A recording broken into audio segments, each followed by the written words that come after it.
Olá! Mais uma vez aqui estamos com o nosso programa Os Gideões, convidando você a estudar conosco a Palavra de Deus. E estamos estudando um pouquinho de bibliologia, aprendendo sobre as Escrituras, o seu conteúdo, a sua mensagem. E, no programa de hoje, conversaremos sobre os estilos literários nas Sagradas Escrituras. Isto mesmo, vamos ver que a Bíblia tem uma diversidade de estilos literários. Nós temos as narrações, nas histórias bíblicas, exatamente isto que estaremos vendo hoje. Deixe seu coração aberto, pronto para conhecer mais ao Senhor e a sua palavra. O programa Os Gideões já começou.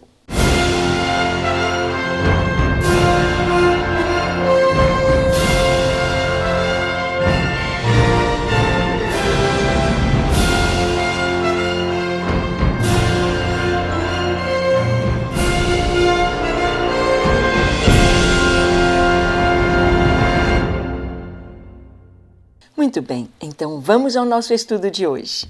Nós encontramos na Bíblia vários estilos literários. Nós vamos encontrar histórias narradas. Isto mesmo, livros chamados históricos. E muitas histórias narradas de uma maneira tão maravilhosa. Sabemos que as histórias bíblicas, elas são proféticas. As profecias bíblicas são históricas. E nós vamos ver que o Espírito Santo, ele separou trechos da história a ser contada de uma maneira muito especial, para nos chamar a atenção sobre certos detalhes, onde há mensagens para as nossas vidas. Sim, não é como uma história narrada em um livro qualquer sobre Abraão, sobre Isaac, Jacó, Daniel, Davi. Não é a mesma coisa que a história narrada nas Escrituras, porque há um peso da inspiração divina na narração. E nós vamos ver que existem salmos que nos vão lembrar as histórias e o motivo pelo qual elas foram escritas. Paulo diz que tudo que foi escrito para o nosso ensino, para que pelas Escrituras nós pudéssemos saber o caminho a escolher, nós pudéssemos ver nas histórias narradas nas Escrituras lições preciosas para a nossa vida. Olha o que diz o Salmo 78, do versículo 3 ao 16. Abra sua Bíblia. Diz assim: o que ouvimos, o que aprendemos, o que nos contaram os nossos pais, não encobriremos a seus filhos. Contaremos à vindoura geração os louvores de Deus e o seu poder e as maravilhas que fez. Ele estabeleceu um testemunho em Jacó, instituiu uma lei em Israel e ordenou a nossos pais que transmitissem aos seus filhos. Bem, é algo maravilhoso que encontramos na Palavra de Deus, é exatamente este discipulado, este ensino que deveria passar dos pais para os filhos por gerações e gerações, trazendo aquilo que Deus fez, aquilo que Deus operou diante dos olhos de seu povo. E o salmista continua dizendo: a fim de que a nova geração os conhecesse, filhos que ainda hão de nascer se levantassem e, por sua vez, os referissem aos seus descendentes, para que pusessem em Deus a sua confiança e não se esquecessem dos feitos de Deus, mas lhe observassem os mandamentos. E que não fossem como seus pais, geração obstinada e rebelde, geração de coração inconstante e cujo espírito não foi fiel a Deus. Então aqui nós vemos o salmista dizendo o porquê os pais deveriam passar para os seus filhos, para que os filhos pudessem saber o que Deus fez, pudessem conhecer a Deus, pudessem escolher servir a Deus, pudessem, ao escolher, não tomar o caminho dos seus pais, não tomar o caminho da obstinação, da rebeldia, mas aprenderem o caminho da obediência, o caminho da santidade, o caminho do Senhor. Então, este é o propósito, que se conte para as gerações vindouras, os pais contando para os seus filhos. Então o salmista aqui no Salmo 78, ele começa a fazer um resumo da história, com pinceladas poéticas, porque é um salmo, ele vem contando a história do povo de Israel. Versículo seguinte diz: os filhos de Efraim, embora armados de arco, bateram em retirada no dia do combate. Não guardaram a aliança de Deus, não quiseram andar na sua lei, esqueceram-se das suas obras e das maravilhas que eles mostraram. O reino de Israel foi dividido. As 12 tribos se dividiram em 2 nações. A nação do sul, com 2 tribos, é a tribo de Judá e a tribo de Benjamim. E as 10 tribos do norte. E as 10 tribos do norte são chamadas por Efraim, se bem que não eram lideradas por Efraim, mas foram várias dinastias que dominaram as 10 tribos do norte, mas eram chamados de Efraim ou Israel, e o sul de Judá. E aqui o Senhor está trazendo a história dizendo que Efraim não guardou aliança. Exatamente desde o início da história da separação da nação, essas 10 tribos do norte, através do primeiro rei Jeroboão, eles começaram a seguir os caminhos da idolatria. Jeroboão tinha medo de que o povo viesse até Jerusalém, de que o povo viesse para comemorar as 7 festas bíblicas, a festa da Páscoa, pães ázimos, primícias, no 3º mês Pentecostes, no 7º mês trombetas, Yom Kippur, ou dia da expiação, e tabernáculos. E o rei Jeroboão tinha medo que o povo voltasse para Jerusalém e o seu coração ficasse ligado a Jerusalém e ligado ao rei Roboão, filho de Salomão. Ele tinha medo que o povo migrasse para o sul. Então ele estabeleceu bem ao sul, na cidade de Betel, e bem ao norte, na cidade de Dan, ele estabeleceu cultos a bezerro de ouro.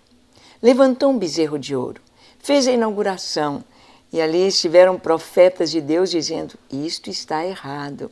E é o que o salmista diz: os filhos de Efraim não guardaram aliança, não buscaram a lei do Senhor, foram andar nos seus próprios caminhos. O texto continua dizendo: prodígios Deus fez na presença de seus pais na terra do Egito, no campo de Zoã. Dividiu o mar e fê-los seguir. Aprumou as águas como num dique. Guiou-os de dia com uma nuvem e durante a noite com um clarão de fogo. No deserto, fendeu rochas e lhes deu a beber abundantemente água como de abismos. Da pedra fez brotar torrentes, fez manar água como rios. O salmista está trazendo aqui um resumo de toda a história do povo de Israel na sua saída do Egito, na entrada na terra prometida, na conquista da terra, as guerras que vieram, das vitórias que Deus trouxe. Então, estas narrativas da história tinham uma finalidade. A finalidade de fazer o povo lembrado do seu Deus, lembrado do que Deus fizera por eles, do que Deus fizera na vida deles, do que Deus fizera estando entre eles. Porque ali no deserto a presença de Deus era visível naquela nuvem que, como um grande toldo, cobria todo o arraial, trazendo sombra durante o dia, pois era deserto. E à noite, aquela nuvem se tornava em uma coluna de fogo, incandescente, trazendo calor. Calor para o povo, porque o deserto à noite é gelado, é muito frio. E então, aquela coluna de nuvem se tornava em uma coluna de fogo, para aquecer o povo e iluminar a noite, livrando o arraial dos inimigos, dos ladrões, daqueles que passavam para atacar era a presença de Deus. Era Deus no meio do seu povo. Então, nós podemos quase dizer que a Bíblia seja um livro de histórias. Começa no Gênesis, com a história da criação do mundo. Como Deus criou todas as coisas através da sua palavra. Entra no livro de Êxodo, contando como que o povo de Israel, o povo que Deus levantara através de Abraão, Isaque e Jacó. Este povo que teve o nome de Israel, que foi o nome dado por Deus a Jacó. Quando Jacó lutou com o anjo do Senhor. São histórias registradas na Bíblia. São histórias que nos falam como Deus age. São histórias que nos mostram o povo de Israel. Há pessoas que às vezes dizem: eu não acredito em Deus. A Bíblia é um livro de homens. A Bíblia foi escrita por homens, a Bíblia foi escrita para os judeus, é um livro para os judeus. Absolutamente. A Bíblia é a palavra de Deus. A Bíblia é a revelação de Deus a nós, aos homens. E Deus, assim como as crianças aprendem tanto com as histórias. Não só as crianças, mas eu e você, nós adultos, também aprendemos com as histórias. As histórias nos trazem lições profundas. As histórias nos mostram o caminho ou os caminhos e que caminho devemos escolher. Então, este estilo literário que nós encontramos nas Escrituras, que são textos históricos, ali estão com essa finalidade. Às vezes você abre os primeiros capítulos do livro de Crônicas, primeiro livro das Crônicas, e você vai ver ali as genealogias. Desde Adão, vão chegando e vão passando por Abraão, Isaque, Jacó, os patriarcas, os 12 patriarcas e os filhos deles, de cada uma das tribos. E você pensa, para que isso? Para que tinham de ser registrados todos estes nomes? Era necessário, porque ali estava a raiz, ali estava de onde veio aquela árvore, de onde surgiu aquela história. Qual o objetivo do Senhor em trazer este povo, em trazer esta história para nós? Como que estamos ligados a Israel, ligados ao Deus de Israel, ligados a esta história e sabendo que no Antigo Testamento, no Novo Testamento, nós temos estas histórias maravilhosas que nos trazem fé, confiança, coragem, vida, lições, a presença de Deus. É isso aí. Você precisa ler a Bíblia e se apropriar destas verdades. Nesta hora, vamos orar? Eu te convido a fechar os seus olhos, curvar a sua fronte e orar comigo, entregando a sua vida, seu coração, sua família, suas necessidades, seus problemas ao Senhor. Vamos orar. Senhor, eis-me aqui em Tua presença. Eu abro para Ti o meu coração e Te peço, Senhor, contempla-me. Tu me vês, Tu me sondas, Tu me conheces. Eu Te peço, Senhor, que Tu venhas entrar em minha vida. Limpa-me de tudo aquilo que não Te pertence. Lava-me completamente de toda impureza, de toda iniquidade, de todo pecado.